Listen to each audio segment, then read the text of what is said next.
इसका बैकग्राउंड जो है, बैकड्रॉप है वो गुजरात का है और इस वजह से हम लोगों ने कुछ पोर्शन गुजरात में शूट किया और कुछ बॉम्बे में शूट किया। इसलिए इसको हम लोगों ने 2 लैंग्वेज में बनाया क्योंकि वहाँ पर हम लोग काफ़ी सिंगल स्क्रीन को भी हम लोग कवर कर सकते हैं, क्योंकि अब जो है वहाँ पर मतलब काफ़ी इंटीरियर में जो है मल्टीप्लेक्स वगैरह तो है नहीं, इसलिए हम लोगों ने सोचा उसको गुजराती में भी बनाते हैं और हिंदी तो है ही, मतलब हिंदी में काफ़ी मतलब कवरेज हो जाएगा। तो जैसा टाइटल है द रियल एनकाउंटर, तो एनकाउंटर किसका हो गया है और किससे इंस्पायर्ड है ये कहानी, इसके बारे में कुछ बताइए। देखिए, ये एक इनकाउंटर हुआ था गुजरात में जो काफ़ी मतलब चर्चा में रहा और करीब 8-10 साल तक उसके केसेस वगैरह चलते रहे, तो उसके इंस्पायर्ड होकर हम लोगों ने एक ड्रामाटाइज़ किया कहानी को और हमारे प्रोड्यूसर है उन्होंने कहानी बनाई। उनका ही आइडिया था कि इसको ड्रामाटाइज़ करते हैं कि किस तरीके से जो है आपके जो इंस्पेक्टर्स होते हैं जो फील्ड में काम करते हैं, जो इनकाउंटर करते हैं, उनके पीछे जो कंट्रोल रूम में होते हैं और फिर पॉलिटिकली क्या क्या प्रॉब्लम्स होते हैं, तो हर एक की सिचुएशन अपनी अपनी अलग होती है। तो कोशिश की हम लोगों ने कि उन लोगों के कैसे कैसे क्या क्या प्रॉब्लम्स होते हैं उसको दिखाने की कोशिश की। तो ये एक जो इनकाउंटर से उससे इंस्पायर होकर हम लोगों ने इसको बनाया। 30-32 साल के बाद मैंने इनके साथ पहली बार काम किया है। इन्होंने मुझे रोल बताया, एक कहानी ऐसी जिससे जो जब इन्होंने टाइटल बताया कि रियल इनकाउंटर, तो मैंने कहा ये तो तकलीफ आ जाएगी। तो बोले नहीं, ये हम लोग इंस्पायर हो रहे हैं एक इनकाउंटर से। तो मैंने कहा फिर ठीक है, करते हैं। तो जब रोल मैंने सुना तो मुझे अच्छा लगा। और आप सब लोग तो जानते हैं कि जब इस तरह की कहानी होती है और पुलिस वाले जब इसको अंजाम देते हैं, वो मजबूरी में हो जाता है। जैसा मेरे किरदार में आपने देखा होगा कि ऑर्डर तो मैं देता हूँ, लेकिन अब मजबूरी ऑफिसर्स के सामने क्या होती है, उसके वजह से वो इनकाउंटर कर लेते हैं। तो आप लोगों को नहीं कह रहा हूँ, लेकिन दूसरे और भी मीडियाज़ होते हैं जो छोटे मोटे होते हैं, वो इसको इतना उछाल देते हैं कि हमारी जो पब्लिक है, हमारी जो ऑडियंस है, वो इसमें खो जाती है और उसको वाकई रियल समझ लेती है, जबकि ऐसा होता नहीं है। तो बस यही चंद बातें हैं जो देखनी पड़ती है, लेकिन मीडिया वाले बहुत ज़्यादा उछाल देते हैं, इतनी सी बात को बड़ा कर देते हैं। तो वो जो ऑडियंस में बात फैलती है, होता है ऑफिसरों से गलती होती है, मारना किसी और को चाहते हैं, मर कोई और जाता है, लेकिन उनकी भी तो अपनी जिम्मेदारियां होती है ना, उनकी भी तो अपनी फैमिली होती है, वो अपने आप को बचाएंगे पहले। आप लोगों ने सबने फ़्लाइट में सफ़र किया है, फ़्लाइट में कहते हैं ना कि दूसरों की सहायता करने से पहले अपनी सुरक्षा का इंतज़ाम पहले करें। उसी तरह की थी हमारी पुलिस भी होती है। पुलिस अच्छा करना चाहती है और इसी ज़रिए, कहानी के ज़रिए हम लोगों ने बताने की कोशिश की है कि भाई ये एक इनकाउंटर था, रियल बनाया गया नहीं है, था, उसको हमने बोलते हैं ना कि थोड़ा सा ड्रामेटाइज़ करके, स्क्रीन प्ले करके अच्छे से बना के आप लोगों के सामने पेश किया है। कहीं ना कहीं इशरत जहान वाला मैटर है, उससे रिलेट करता है। गुजरात का बहुत फेमस था इनकाउंटर। नहीं, ये किसी से कोई किसी से कंसल्ट नहीं होता है। इशरत जहां तो बहुत बड़ा है, उसको हम लोग कहाँ ला सकते हैं स्क्रीन पर। तो ये किसी से इंस्पायर्ड मतलब नहीं है, एक चीज़ें हमने उसमें मिक्स एंड मिंगल अप करके अपने हिसाब से कहानी बनाई है, ये ड्रामेटाइज किया है। किसी ना किसी एक की तकलीफ है। एंटरटेनमेंट टच है क्या सर इसमें उसका? ये फिल्म देखने के बाद आप लोग अपने हिसाब से खुद ही बता। टच किसी का नहीं है, टच किसी, अगर किसी के घर का कोई बेचारा एनकाउंटर में चला जाता है तो वो अपने से जोड़ लेता है। तो ऐसा किसी से कोई कहानी किसी से जुड़ी नहीं है, अलग। नहीं सर, आपकी गाड़ी चल रही है, गाड़ी को रोकना है, उसके रोकने के लिए क्या कर रहे हैं? गाड़ी को रोकने के लिए ब्रेक के लिए ब्रेक ऑयल, लुब्रिकेशन, सब कुछ लगता है। अब बेसिकली पॉलिटिक्स गेम ही ये है कि कैसे किसी की गाड़ी चलाई जाए और कैसे किसी की गाड़ी रोकी जाए। बहुत इंटरेस्टिंग गेम है। बड़ा इंटरेस्टिंग कैरेक्टर था, जो कि पॉलिटिशियन बनने में बहुत मज़ा आता है, पावर की फीलिंग आती है। जैसे जज की चेयर पर बैठ के जज फील होता है आपको अपने पावर की, कि इसको आप जेल भेज सकते हैं, छोड़ सकते हैं, वो एहसास होता है। वैसा ही इस फिल्म में काम करके बहुत मज़ा आया। साबिर भाई से तो बहुत पुरानी पहचान है, जब इन्होंने कहा कि आपको आना है और अपने को ये करना, हमने कहा ज़रूर करेंगे। और वाकई अच्छी लाइनें थी, अच्छे डायलॉग थे, अच्छा सीन था, मज़ा आया। काफ़ी कुछ काम एक एक्टरों का बहुत आसान कर दिया था साबिर भाई ने, क्योंकि कई लोग चाहते हैं कि यार इधर से टेक लो, उधर से टेक लो, इधर से टेक लो, कम से कम 8 टेक देने होते थे। बट मैंने जब साबिर के साथ हमने काम किया तो हमें ऐसा नहीं लगा कि यार हम काम कर रहे हैं, हंसते खेलते आए, एक चाय पिए, जो चुस्की किए, भाई शॉट दिए, चले गए, बोले हो गया, हाँ सर हो गया। फिर नेक्स्ट वही गुजराती में बोलना। जब आप फिल्म प्लान कर लेते हैं, आपके माइंड में फिल्म होती है एक मेकर के, तो आपको पता है इस सीन में मेरे को इतना चाहिए, तो आप उतना ही लेते हैं। हाँ। जब आपको नहीं पता, जो आजकल टीवी में होने लग गया है कि साहब आप कैमरा ऑन, इस एंगल से पूरा शॉट लो, इस एंगल से पूरा शॉट लो, पूरा mid close, that is not direction. Direction is knowing what you want, taking that much and leaving the rest behind. थक जाता है एक एक्टर जो है ना, वो थक जाता है, लेकिन इनके साथ काम करके हमको थकान महसूस नहीं हुई। वेरी हम आते क्लियर इन थे, हिज माइंड सीन करते थे, चले जाते थे, फिर हमने कहा कि भाई कुछ रिटेक देना है, बोले नहीं नहीं हमारे पास है, तो बस ऐसे से हंसते खेलते बन गई फिल्म। बेसिकली क्या है कि मैं एडिटिंग से हूँ और मेरे डैडी भी जो है एडिटर थे, ऑडिया मूवीटॉन में काम किया करते थे। और मेरे ख्याल से 1942 से लेकर तो 82 तक उन्होंने काफ़ी फिल्में की। नाम शेख इस्माइल नाम है उनका।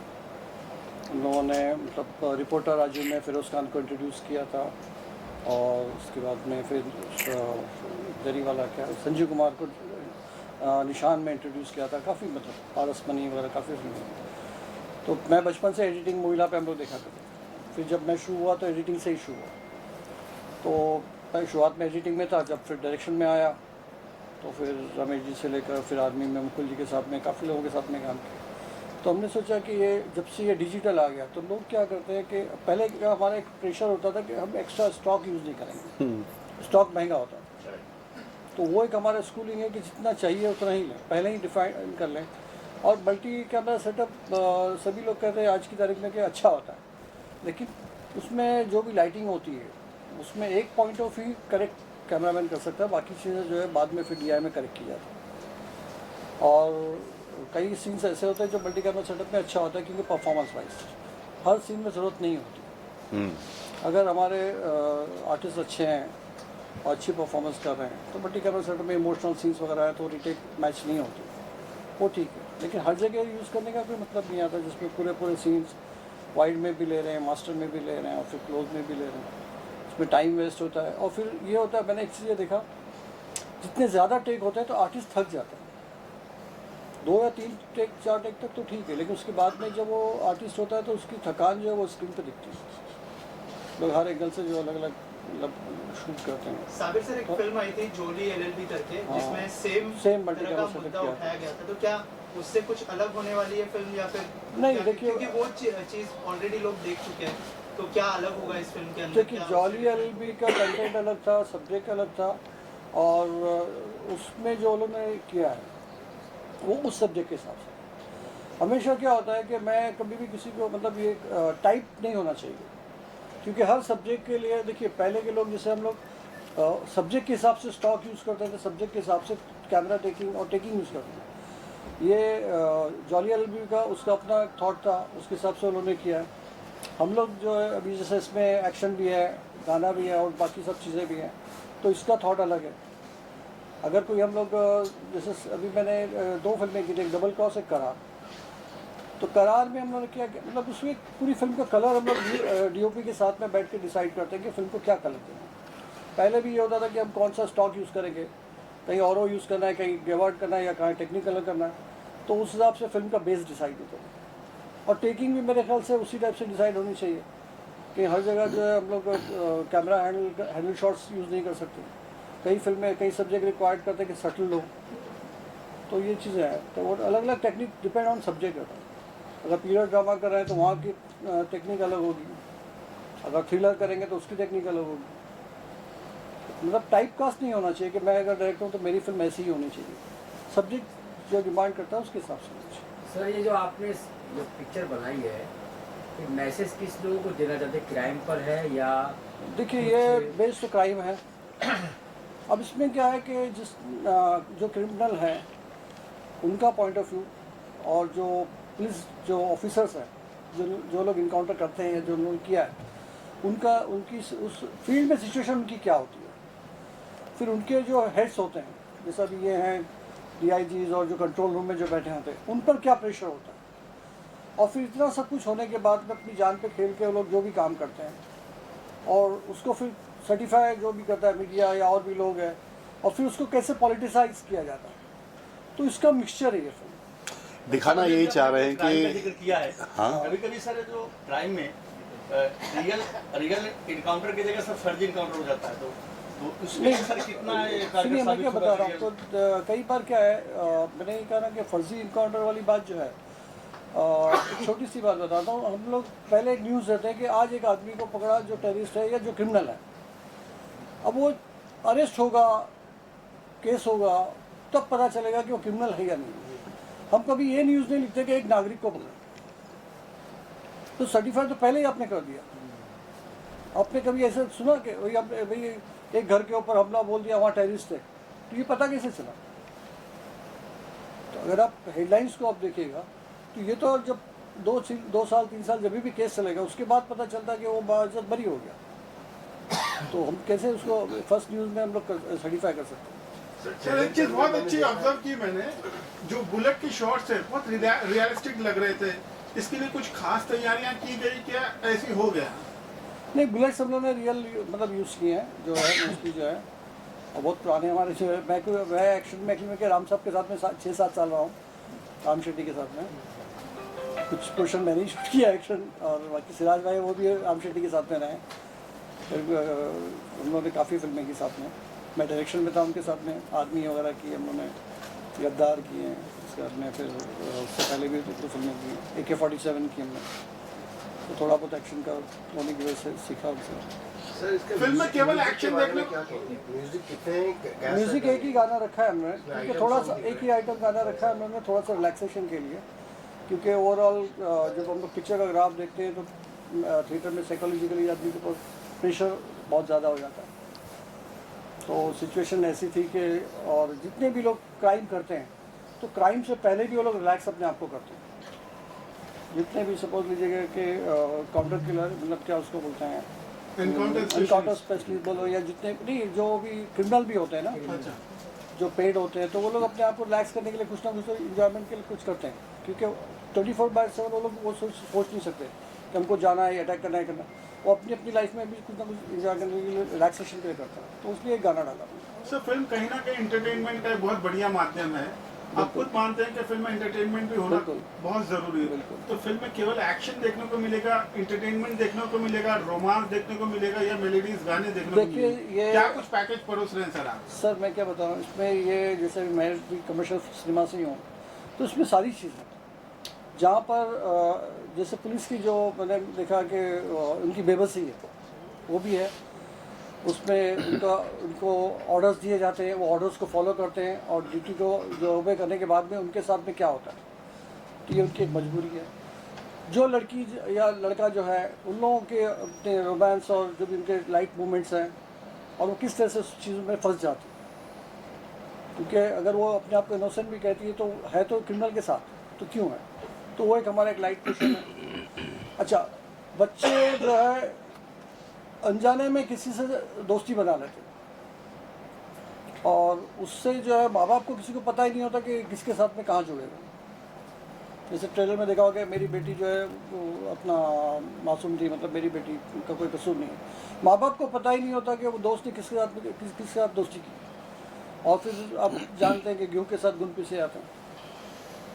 तो मतलब एक मैसेज देने की कोशिश की गई है इस चीज़ें फिल्म के ज़रिए कि माँ बाप को पता होना चाहिए कि उनके बच्चे किसके साथ बैठ रहे हैं, उठ रहे हैं, है ना, ताकि अगर कभी ये सिचुएशन आ जाती है तो उससे अनजान नहीं रहे, उससे क्या कहते हैं कि उससे मालूमात रहे कि भाई हाँ ये, तो वो माँ बाप एक सबक दे सके कि बेटा वो लोग गलत है, ये लोग गलत है।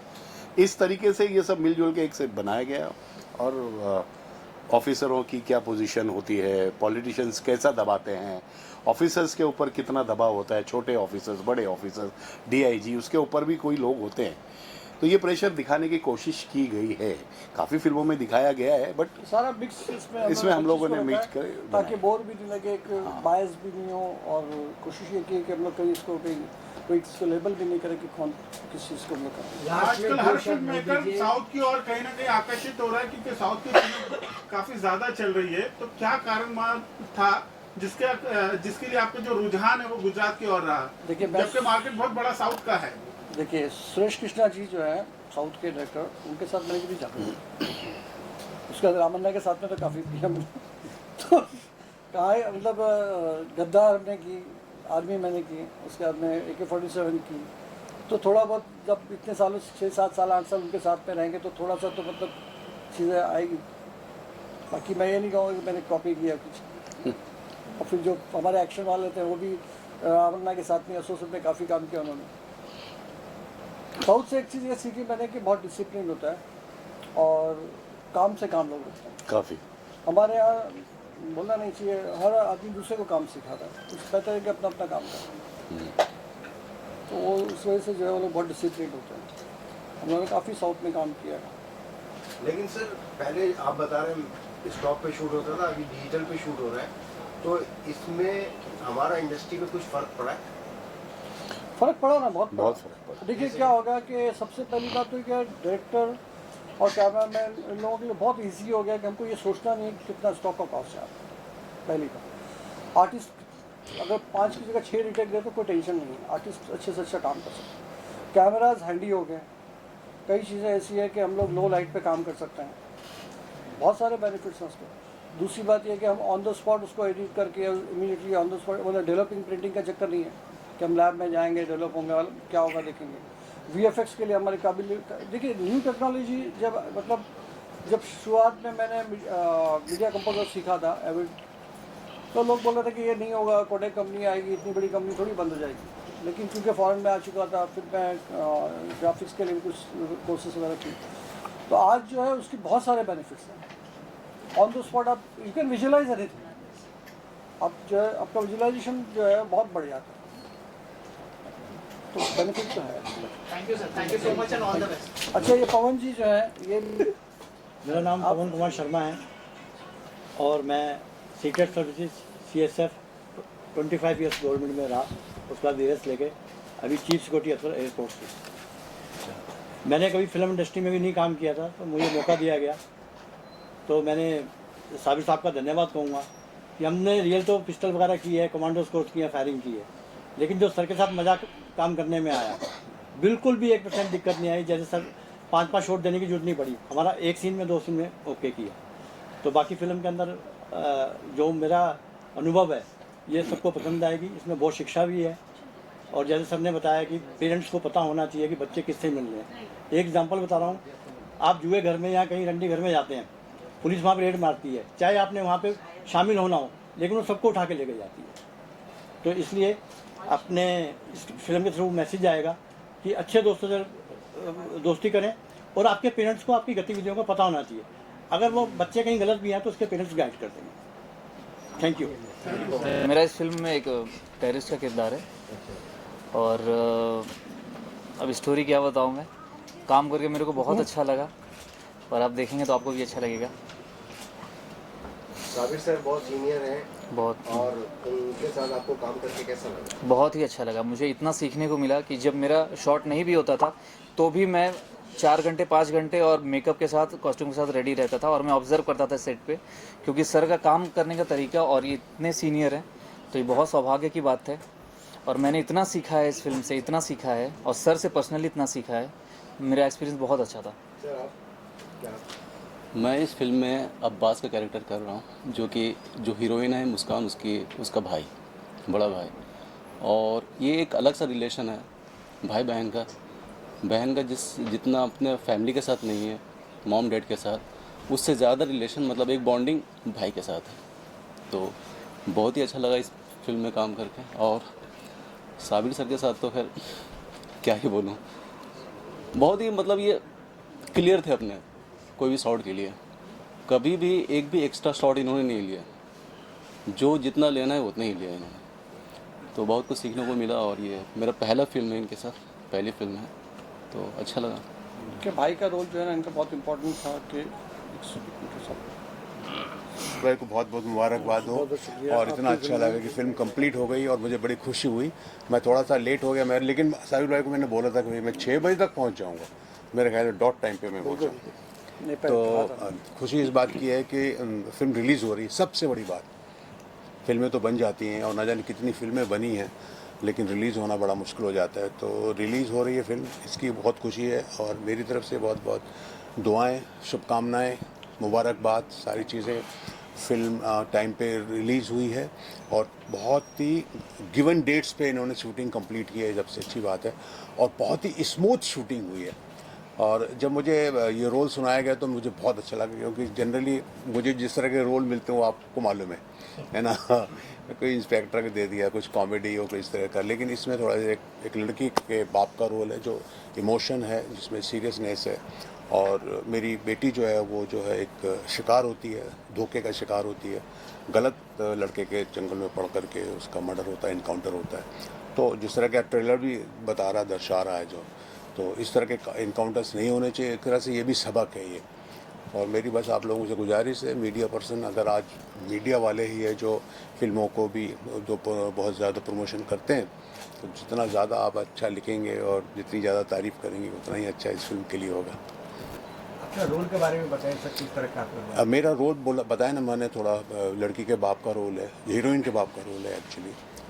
किस तरह से हम उस लड़के पे बिलीव करते हैं, भरोसा करते हैं और अपनी लड़की की शादी उससे करवा देते हैं, और वो लेके जाता है और उसको कहाँ उसने गलत राह पे उसको लगा दिया, और उस तरह से लड़की का, हमारी बेटी का इनकाउंटर होता है। उसी सदमे में मेरी मौत भी हो जाती है फिल्म में। तो बहुत अच्छा इमोशनल था सीन, और मुझे करने में मज़ा इसलिए भी आया क्योंकि इस तरह के रोल्स मुझे बहुत कम मिलते हैं। तो आई एंजॉयड द रोल, बहुत अच्छा लगा। सर, साबिर सर के साथ काम करके आपको कैसा लगा? आपने बहुत बड़े बड़े महान डायरेक्टर के साथ किया है। नहीं, मेरा तो ये रहता है कि डायरेक्टर कोई भी हो, जब हम चाहे वो साबिर साहब हों या फिर कोई बहुत बड़ा डायरेक्टर राजकुमार संतोषी या हिरानी क्यों ना हो, तो हम अपना काम पूरा ईमानदारी से करते हैं और पूरी इज्जत देते हैं डायरेक्टर को। आप पूछ सकते हैं साबिर भाई से कि भाई director is the captain of the ship, तो वो जैसा बोलेगा वैसा हमको करना है और हम पूरी ईमानदारी के साथ करते हैं। तो साबिर भाई बहुत अच्छे रहे, बहुत प्यारे, स्मूथ, बहुत ही शांत, काम एंड क्वाइट। इन्होंने इस तरह से काम किया है, बिल्कुल बहुत मोहब्बत से, बहुत प्यार से और सिंसियरिटी के साथ काम किया है, और वो देखने को भी मिलता है। ट्रेलर में दिख रहा है, फिल्म में भी देखेंगे आप, फिल्म बहुत अच्छी बनी। मुश्ताक सर, जैसे इस फिल्म के अंदर एक दिखाया गया है, अभी तक तो सब कुछ सही दिखाया है, लेकिन इसमें एक बार ये सुनने में आ रहा है मीडिया को फेक दिखाया है। तो आपको लगता है कि मीडिया फेक है? मीडिया मीडिया मामला आता है, उसमें बताया गया है कि फेक मीडिया ने उछाला है। फेक मीडिया ने उछाला है, तो मीडिया फेक का सर आपके हिसाब में नहीं आ रहा है? नहीं, मुझे नहीं लगता है फेक मीडिया। राजा मुराद सर और शहबाज खान की पहली बार लग रहा है कि नेगेटिव से पॉजिटिव इंस्पेक्टर जो भी है, क्या करेक्टर क्या है शहबाज खान का? ये एक इनकाउंटर स्पेशलिस्ट हैं और एहसान भाई भी इनकाउंटर स्पेशलिस्ट है। तो उनके सिचुएशंस, उनके हालात जिस टाइप से होते हैं उस हिसाब से वो लोग अपना काम करते हैं, और जो उनको ऑर्डर्स या इंटेलिजेंस की जो रिपोर्ट्स मिलती है, जो इन्फॉर्मेशन मिलती है, उसके हिसाब से अपनी ड्यूटी निभाते हैं। इस फिल्म के जरिए सोसाइटी को क्या मैसेज मिलेगा? सोसाइटी को तो मैंने कहा था कि देखिए क्या है, जो पहली बात तो ये कि जो माँ बाप हैं उनको चाहिए कि अपने बच्चों को जो है उस पर नज़र रखें कि उनकी दोस्ती किसके साथ में है, वो किसके साथ मिलते हैं, और अनजाने में जो है किसी के साथ में कोई ऐसे ताल्लुक़ बन जाते हैं जिससे फंस जाए। और पूरी इंक्वायरी करना चाहिए लड़के की, कौन है, क्या है, कहाँ से आया है, क्या कर रहा है, बहुत ज़रूरी है। ये एक सबक है बहुत ज़रूरी माँ बाप के लिए, कोई भी हो। कई लोग हैं जो मतलब मासूम है और कहीं कहीं फंसे हुए हैं, सिर्फ दोस्त। उन्होंने ये सब्जेक्ट सेलेक्ट किया था, प्रदीप चुरीवाल। इससे पहले भी उन्होंने रियल स्टोरी पर ही फिल्म बनाई थी, डार्क चॉकलेट। तो ये सब्जेक्ट भी उनका ही था, उन्होंने सेलेक्ट किया था कि इसके ऊपर हम लोग कुछ बनाते हैं इस टाइप का, और तब हम लोगों ने बनाया। और मुश्ताक भाई और जितने भी आर्टिस्ट हैं, उन लोगों ने, पूरी टीम ने इतना सपोर्ट किया कि I am so much thankful, मतलब सभी लोगों के लिए मैं बहुत बहुत शुक्रगुजार हूँ, आप लोगों का भी और पूरी टीम का, क्योंकि बिना किसी के कोऑपरेशन के कुछ काम नहीं हो सकता, टीम वर्क होता ही है, हमारे स्पॉट बॉय से लेके तो आप तक। बस थैंक यू।